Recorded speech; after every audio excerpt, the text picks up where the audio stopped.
Assalamualaikum warahmatullahi wabarakatuh. Teman-teman, mari kita diskusi lagi tentang ukuran-ukuran statistik, yaitu tentang ukuran gejala pusat. Dan dalam video ini akan kita bahas tentang rata-rata ukur, bagaimana rumus yang dipergunakannya, dan data seperti apa yang cocok menggunakan rumus rata-rata ukur ini. Rata-rata ukur atau dikenal juga sebagai geometric mean merupakan rata-rata yang menunjukkan ukuran gejala pusat atau representasi nilai dari suatu kumpulan angka dengan menggunakan hasil perkalian nilai-nilainya. Jadi berbeda dengan rata-rata hitung yang dijumlahkan, nilai-nilainya dijumlah-jumlahkan. Kalau rata-rata ukur ini adalah dikali-kalikan. Rata-rata ukur memiliki ciri sebagai sebuah deret geometrik, yaitu rasionya tetap 2, 4, 8, dan seterusnya. Jadi rasio dari 2 ke 4 itu 2, dari 4 ke 8 itu 2. Atau juga disebutkan bahwa ciri dari data yang akan mempergunakan rata-rata ukur ini adalah memiliki pola pertumbuhan secara eksponensial, yaitu landai di awal kemudian secara drastis meningkat di akhir. Bagaimana rumus untuk rata-rata ukur ini? Untuk data yang belum dikelompokkan, maka rata-rata ukur ini dihitung dengan rumus akar N dari X1 kali X2 seterusnya kali Xn, di mana U ini adalah rata-rata ukur yang kita cari dan N ini merupakan banyak data yang ada di kumpulan data yang kita miliki. Juga bisa menggunakan persamaan log U sama dengan sigma log Xi dibagi N, di mana Xi sama ini adalah diambil dari data masing-masing dan N ini adalah jumlah data yang kita miliki. Kalau kita misalkan hasil dari sigma log Xi per N ini sebagai A, maka kita bisa mengatakan log U sama dengan A. Nah teman-teman, karena yang kita cari adalah nilai U ini, bukan log U, maka kita harus merubah persamaan ini menjadi antilog, atau bisa kita hitung dengan U sama dengan 10 pangkat A. Perumusan ini adalah biasa digunakan di matematik. Jadi teman-teman harus pastikan bahwa pemahaman tentang logaritma ini sudah dimiliki dengan baik. Jadi sekali lagi, kalau kita mendapatkan hasil log U sama dengan A, maka ketika kita mencari nilai U, tinggal kita cari dengan U sama dengan 10 pangkat A. Kapan rumus log U ini dipergunakan? Apabila dalam kondisi nilai data yang kita miliki ini relatif cukup besar. Untuk data yang sudah dikelompokkan, kita dapat mencarinya dengan log U sama dengan sigma Fi kali log Xi dibagi sigma Fi, di mana U adalah nilai rata-rata ukur yang kita cari, Fi adalah frekuensi untuk kelas interval ke I, dan Xi adalah titik tengah untuk kelas interval ke I. Selanjutnya, mari kita lihat contoh kasus berikut.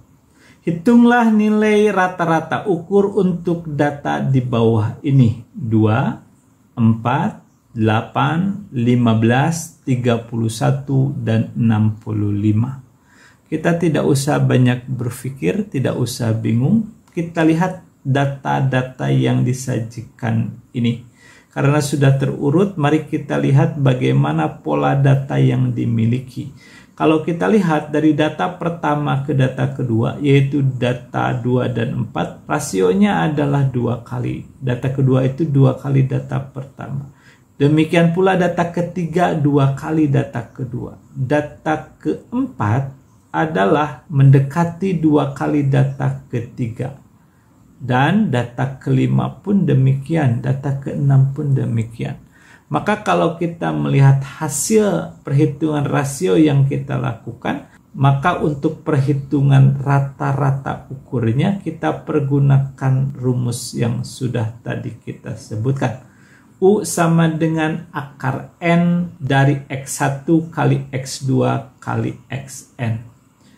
Karena N sama dengan 6, maka kita dapat hitung akar 6 dari 2 kali 4 kali dan seterusnya kali 65. Maka kita akan peroleh hasil akar 6 dari 1.934.400.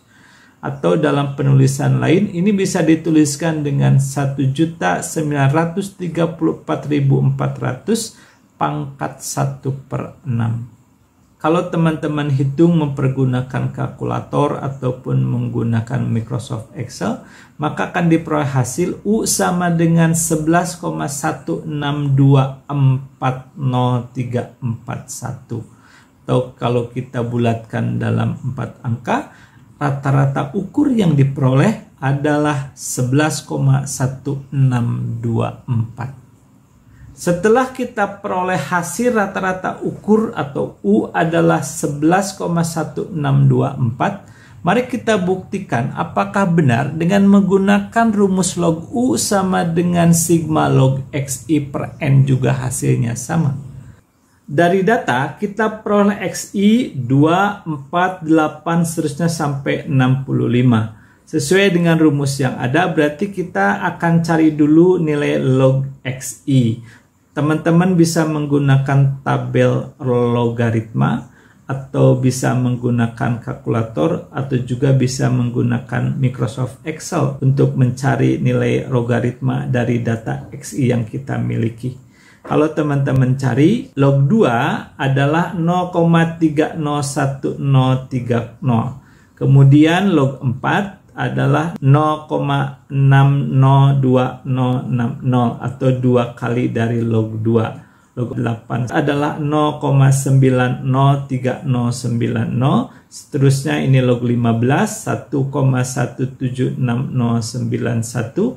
Kemudian log 31 adalah 1,491362 dan log 65 adalah 1,812913.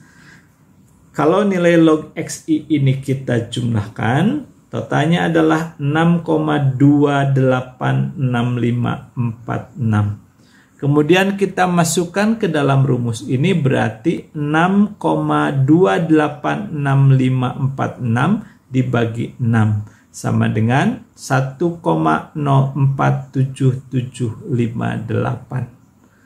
Dengan demikian, karena log U adalah sama dengan 1,047758, untuk menentukan nilai U-nya berarti, ingat log U sama dengan A, ketika akan menentukan nilai U, kita tinggal cari yaitu 10 pangkat A. Maka dengan demikian, U sama dengan 10 pangkat 1,047758. Atau sama dengan 11,16240344106 atau sama dengan 11,1624. Hasil yang diperoleh ini sama dengan hasil yang diperoleh dengan rumus U sama dengan akar N dari X1 kali X2 seterusnya sampai kali Xn. Teman-teman, untuk selanjutnya saya akan bandingkan rata-rata hitung. Rumusnya adalah X bar sama dengan 1/N kali sigma XI. Dan rata-rata ukur yang rumusnya U sama dengan akar N dari X1 kali X2 seterusnya sampai Xn. Dalam menghadapi data yang rasionya tetap, ternyata rata-rata ukur lebih dapat diandalkan dibandingkan dengan rata-rata hitung. Mari kita lihat dengan mempergunakan data tadi, data 2, 4, 8, dan seterusnya. Kalau kita hanya memiliki satu data, XI sama dengan 2. Kalau kita hitung untuk rata-rata hitungnya, tentunya hasilnya 2. Dan rata-rata ukur pun hasilnya 2. Jadi tetap sama, tidak ada masalah. Jika kita tambahkan dengan angka 4, maka kita akan peroleh untuk rata-rata hitungnya adalah 2 plus 4. Jadi sama dengan 6. Kemudian untuk rata-rata hitung karena N-nya 2 berarti 6 dibagi 2 rata-ratanya 3. Sedangkan untuk rata-rata ukur berarti kita kalikan. 2 kali 4 adalah 8. Kemudian kita dengan N sama dengan 2 berarti kita mencari akar 2 atau akar kuadrat dari 8. Akar kuadrat dari 8 adalah 2,8284. Sudah ada perbedaan dan rata-rata hitung lebih besar daripada rata-rata ukur. Sekarang bagaimana kalau kita tambah satu bilangan lagi, yaitu 8. Kalau kita hitung, rata-rata hitungnya berarti 2 ditambah 4 ditambah 8 sama dengan 14. Kalau kita lihat 14 dibagi 3 berarti hasilnya adalah 4,6667.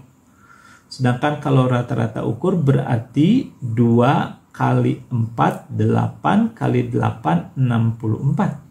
Akar 3 dari 64 adalah 4. Nah, kita perhatikan sekarang posisi dari 3 angka yang ada di kumpulan yang kita miliki dibandingkan antara rata-rata ukurnya dan rata-rata hitungnya. Rata-rata ukur posisinya di sini, tengah-tengah. Berarti dia membagi kumpulan data memang menjadi 2 dan dia ada di tengah-tengahnya. Sedangkan rata-rata hitung 4 lebih. Berarti ada 2 data di kiri rata-rata hitung dan 1 data di sebelah kanan rata-rata hitung. Nah, sekarang kita lihat lagi. Kalau kita tambah dengan data 15, maka rata-rata hitungnya adalah 7,25. Sedangkan rata-rata ukurnya adalah 5,5663. Kita tambahkan 15, maka di sini adalah rata-rata ukur, tetap membagi kumpulan data menjadi 2 bagian. Di sebelah kiri dia 2 data, di sebelah kanan dia 2 data. Sedangkan dengan rata-rata ukur terlihat bahwa rata-rata ukur lebih kanan, meskipun memang masih tetap 2 data di kiri dan 2 data di kanan. Kita tambahkan data kelima, yaitu 31. Maka kalau kita hitung rata-rata hitungnya adalah 12, rata-rata ukurnya adalah 7,8474. Tambah 31 berarti rata-rata ukur masih ada relatif di tengah-tengah. Untuk rata-rata hitung dia berada lebih kanan daripada rata-rata ukur atau dari tengah-tengah data. Jadi dia membagi 3 data di kiri dan 2 data di kanan. Kita perhatikan tambah data ke-6, 65. Kalau kita hitung rata-ratanya adalah 20,8333. Sedangkan rata-rata ukur kalau dihitung diperoleh hasil 11,1624. Ini tambahkan 65, ini batas untuk rata-rata ukur, ini batas untuk rata-rata hitung. Perhatikan teman-teman bahwa rata-rata ukur akan lebih relatif konsisten, dia berada di tengah-tengah kumpulan data. Namun kalau rata-rata hitung semakin besar penambahan datanya, dia akan semakin bergerak ke kanan. Jadi oleh karena itu terlihat bahwa rata-rata ukur relatif lebih menggambarkan dibandingkan dengan rata-rata hitung dalam kumpulan data yang memiliki rasio tetap atau memiliki kondisi seperti deret geometri. Oke teman-teman, sekali lagi sebagai kesimpulan, teman-teman harus pahami bahwa rata-rata ukur akan relatif memiliki kecenderungan berposisi di tengah kumpulan data. dibandingkan dengan rata-rata hitung yang memiliki kecenderungan terus bergerak ke kanan ke arah data yang secara ekstrim nilainya besar. Oleh karena itu, jika dalam satu kondisi teman-teman diminta untuk menentukan ukuran gejala pusat namun tidak ditentukan rata-rata ukur atau rata-rata hitung atau rata-rata yang lainnya, tahap awal agar dapat memilih ukuran gejala pusat yang tepat adalah perhatikan karakteristik atau ciri-ciri dari data yang akan dihitung nilai ukuran gejala pusatnya. Kalau relatif homogen, silahkan pergunakan ukuran berupa rata-rata hitung. Namun ketika data memiliki rasio yang relatif tetap, silahkan pergunakan rata-rata ukur. Mudah-mudahan bermanfaat bagi teman-teman. Jika memang bermanfaat, silahkan untuk disebarkan kepada teman-teman yang lainnya agar bisa menjadikan ilmu yang kita pahami ini lebih berkembang dan lebih barokah bagi kita semua. Terima kasih banyak. Wassalamualaikum warahmatullahi wabarakatuh.